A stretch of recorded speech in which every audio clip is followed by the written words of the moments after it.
Il continue à prêcher. Il continue à prêcher. Il continue à prêcher. On tue Pierre, il continue à prêcher. On tue Étienne, il continue à prêcher. On tue les apôtres, il continue à prêcher. Et jusqu'aujourd'hui, le monde est rempli de chrétiens pour dire quoi? La foi en Jésus est véritable. J'ai dit la foi en Jésus est véritable.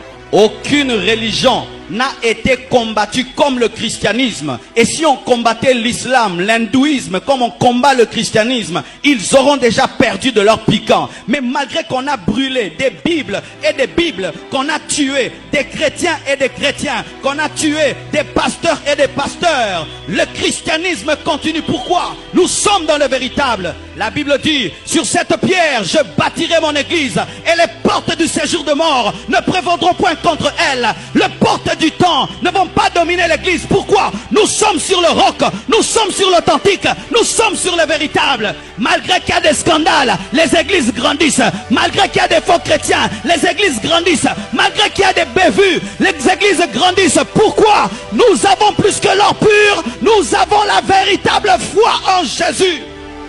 J'aime dans la Bible, parce que bien aimé des fois, quand tu regardes le monde, les choses qui se passent dans ce monde, tu peux croire qu'il n'y aura plus de chrétiens. Il y a de plus en plus de musulmans, de plus en plus d'occultisme. Mais quand je regarde dans Apocalypse, on me dit que ceux qui vont entrer dans la nouvelle Jérusalem céleste, on ne peut les compter. Ils sont plus nombreux que le sable au bord de la mer. Ils sont plus nombreux que les étoiles. Nous sommes dans l'équipe qui gagne toujours. Pourquoi? Jésus était véritable.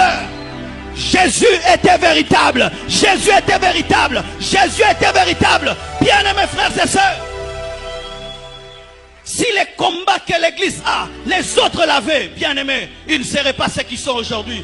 On a combattu l'église, on a persécuté les apôtres. Certains ont été crucifiés, d'autres jetés au lion, d'autres ont été brûlés. Mais malgré cela, la relève est venue. Vous tuez cette génération, une autre génération vient. Vous tuez cette génération, une autre génération vient. Pierre n'est pas là, mais je prêche l'évangile, l'épître de Pierre. Matthieu n'est pas là, je prêche l'évangile de Matthieu. Luc n'est pas là, je prêche l'évangile de Luc. Ils peuvent tout faire, rien ne peut arrêter l'église. Ils ne peuvent rien contre l'église, parce que l'église se nourrit du sang des martyrs. C'est ça le carburant de l'église. Plus vous tuez les chrétiens, plus nous allons vite.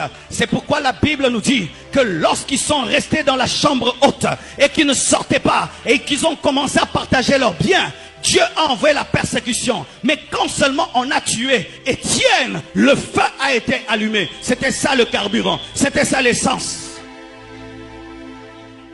En Chine, avec le bouddhisme, ils se sont opposés au christianisme. Ils ont empêché aux pasteurs de prêcher, aux églises de se réunir.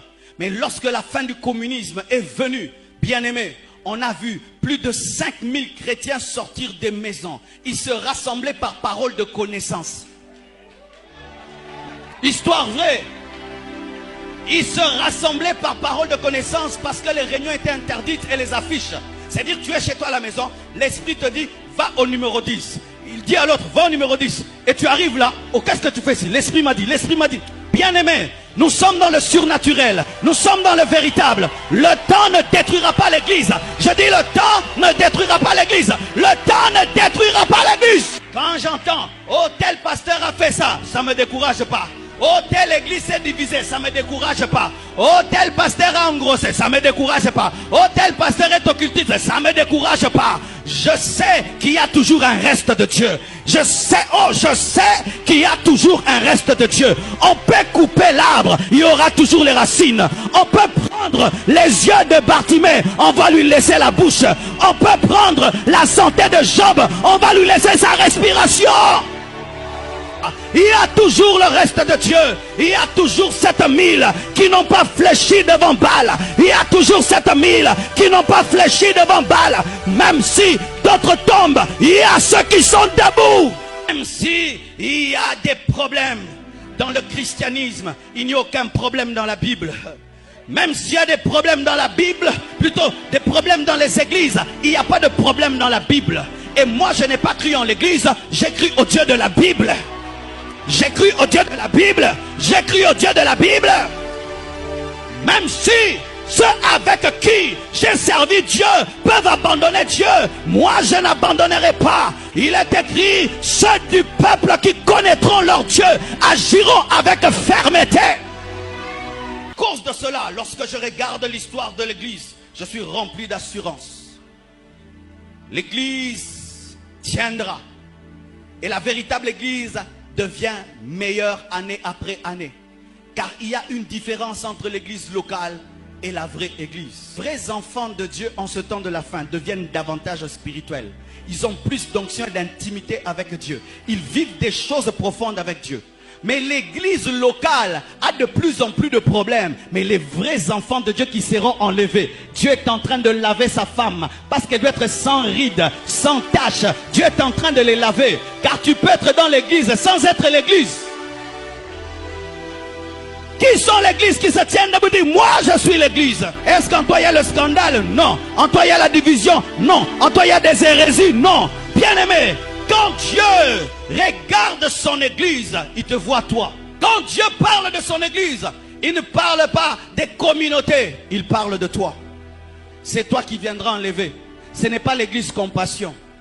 Et cette église-là, elle est bâtie sur le roc. Quel est ce roc? La révélation que Jésus-Christ est le Fils de Dieu. Que seul le Saint-Esprit peut te révéler. Selon qu'il a été dit à Pierre. Pierre, ce n'est ni la chair ni le sang qui t'ont révélé ces choses, mais c'est mon Père qui est aux cieux. Quand tu t'es converti, ce n'est pas la compassion qui est morte pour toi, c'est Jésus. L'église Compassion peut avoir de problèmes, mais moi je vais bien. Oui, parce que quand je me suis converti, l'église Compassion n'existait pas. Et à vous tous qui faiblissez à cause des problèmes des églises, vous n'avez rien compris. L'église, ce n'est qu'un lieu de formation, mais c'est toi qui vis ta vie. On peut brûler l'uniquine, tu vas garder ton diplôme. Brûler l'uniquine, tu vas garder la mathématique et l'économie que tu as prise. L'église peut avoir des problèmes, mais moi j'ai la parole. J'ai la parole, j'ai les promesses de Dieu. Les temps vont révéler une chose au monde. Qu'il y avait des hommes les plus importants de la terre. Ils ne faisaient pas partie des réunions ministérielles, mais c'était eux l'église du Seigneur. Il est écrit un jour, à la voix de l'archange, au son de la trompette de Dieu, les morts en Christ ressusciteront premièrement et les vivants seront transformés. Le temps va amener un phénomène appelé l'enlèvement de l'église.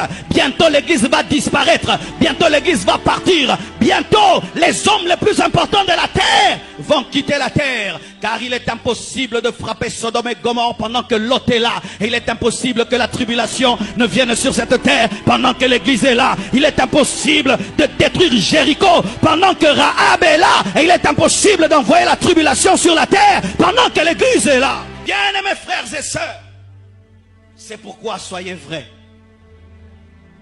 Je me moque qu'on puisse me dire tu es un bon pasteur. Le bon pasteur, c'est ma conscience qui me le dit. Car ma conscience me connaît plus que vous. Je me moque qu'on puisse me dire tu crains Dieu. Ce n'est pas ce qui est important, parce que Dieu ne tiendra pas compte du témoignage des hommes pour mon enlèvement. Il va tenir compte de ma vie réelle. Je veux être vrai.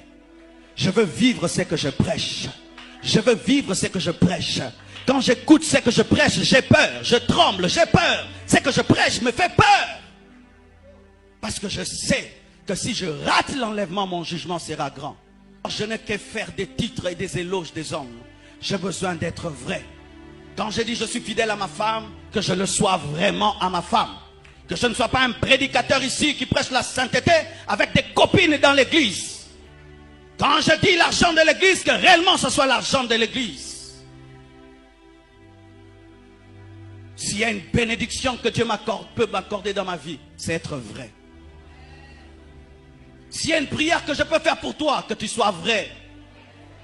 Que tu sois un chrétien vrai, véritable. Un pasteur qui a une église de 500 000 membres a dit, je vous vois jeûner, prier, afin d'avoir l'onction. Il dit non, priez que Dieu vous fasse grâce de vivre dans la sainteté. Je dis comment? Il dit oui, car il est écrit que tu me oins d'huile au-dessus de mes semblables. Pourquoi? Parce que j'ai haï l'iniquité et j'ai aimé la justice. L'amour de la justice et la haine du péché amènent l'onction supérieure. Il ne demande pas l'onction. Il demande, Seigneur, donne-moi d'aimer la justice et d'haïr le péché. Et quand il a la haine du péché et l'amour de la justice, automatiquement, il a l'onction supérieure. L'enlèvement va révéler qui tu es. Soit tu vas dans tu restes pour la tribulation, soit tu es enlevé.